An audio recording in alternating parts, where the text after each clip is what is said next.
Orgasm म्हणजे काय? स्त्रीला आनंद कशामध्ये मिळतो? सत्यता आपण पाहणार आहोत आजच्या व्हिडिओमध्ये. आपण आज एक अशा विषयावर बोलणार आहोत ज्याबद्दल सगळ्यांना कुतूहल असतं, पण फार कमी लोक मोकळेपणाने बोलतात. आणि तो आहे ऑर्गॅझम.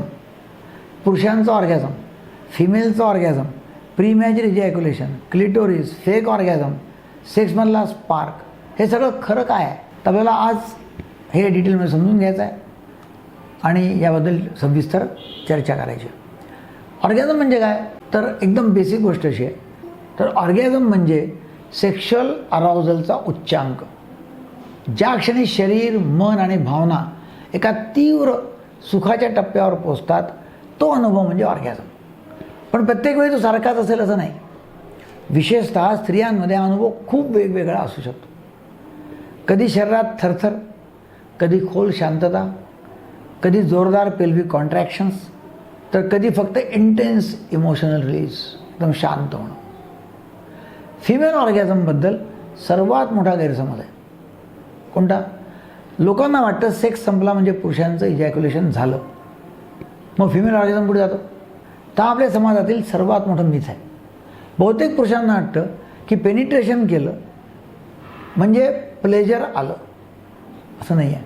मेडिकली 90% स्त्रियांना डायरेक्ट क्लायटरल स्टिम्युलेशन केल्याशिवाय ऑर्गॅझम मिळत नाही.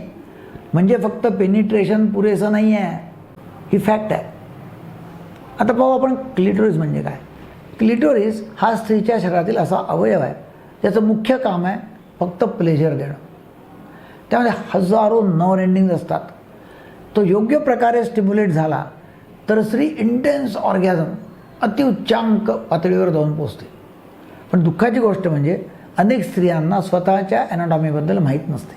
मग आता पुरुषांनी काय समजून घ्यायला हवं? जर एखाद्या पुरुषाला आपल्या पार्टनरला प्लेजर द्यायचं असेल तर त्याने काय करायला हवं? मग तर महत्त्वाची गोष्ट ही आहे की तिला ऑर्गॅझम देणं हे टास्क तुमचं आहे. आणि फक्त ते एकट्याचं नाही आहे, पण दोघांचंही आहे.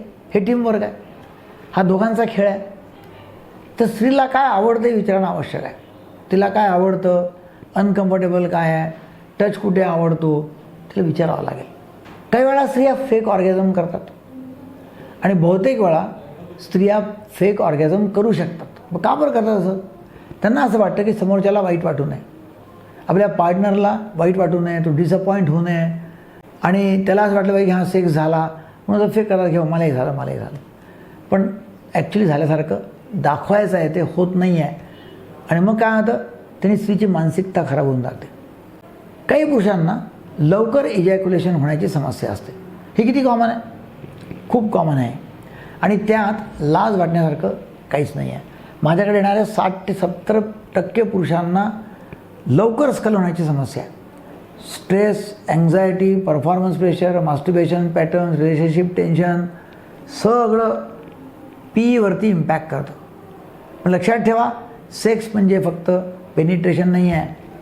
Kissing, touching, cuddling, oral stimulation, toys, हे सगळं आहे. त्याबरोबर कम्युनिकेशन, अंडरस्टँडिंग, इंटिमसी पण आहे. काही लोक प्रश्न विचारतात की टॉईज आणि लुब्रिकंट्स काही उपयोगी असतात का? तर बघा, आज आपण चष्मा वापरतो, हिअरिंग एड वापरतो, डेंटल इम्प्लॅन्ट्स करतो, मग सेक्शुअल वेलनेससाठी टूल्स वापरण्यात लाज का बरं आहे? तर योग्य लुब्रिकंट जर असेल तर फारच चांगला आहे. टॉईज जर आणली तर नवीन कपलला एक्साइटमेंट जास्त देऊ शकतात. काय होतं की जेव्हा सेक्स होतो तेव्हा डोपामिन, ऑक्सिटोसिन, सेरोटॉनिन यासारखे फील गुड हॉर्मोन्स रिलीज होतात. त्यामुळे स्ट्रेस कमी होतो, स्लीप इम्प्रूव्ह होते, बॉन्डिंग वाढते, कॉन्फिडन्स वाढतो, इमोशनल क्लोजनेस वाढतं. आणि सेक्स केल्याने माणूस असं त्याला वाटतं की आपण जिवंत आहोत, है ना, फिलिंग ऑफ बिंग अलाइव्ह.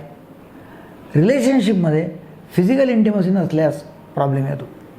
जर रिलेशनशिपमध्ये फिजिकल इंटिमसी कमी झाली म्हणजे सेक्स होत नाही आहे, तर मग काय, नातं हळूहळू ड्राय होत जातं, इमोशनली दूर होत जातात. भांडण नाही आहे पण स्पार्क नाही आहे. अनेकदा कपल्स जे आहेत एका छताखाली बहीण भावासारखे राहतात. म्हणून इंटिमसीबद्दल बोलणं, समजून घेणं आणि मदत घेणं खूप महत्त्वाचं आहे. लोक एका छताखाली राहून राहिलेले आहेत पण डिवोर्स ऑलरेडी झालेला आहे, डिवोर्स आहेत लोक. तर हा व्हिडिओ इंटिमसी करता होता, ऑर्गॅझम करता होता. तुम्हाला असं वाटत असेल की हा व्हिडिओ तुम्हाला उपयोगी आहे तर जरूर लोकांना शेअर करा, लाईक करा, चॅनलला सबस्क्राईब करा आणि अधिकाधिक लोकांना शेअर करा. Thank you very much.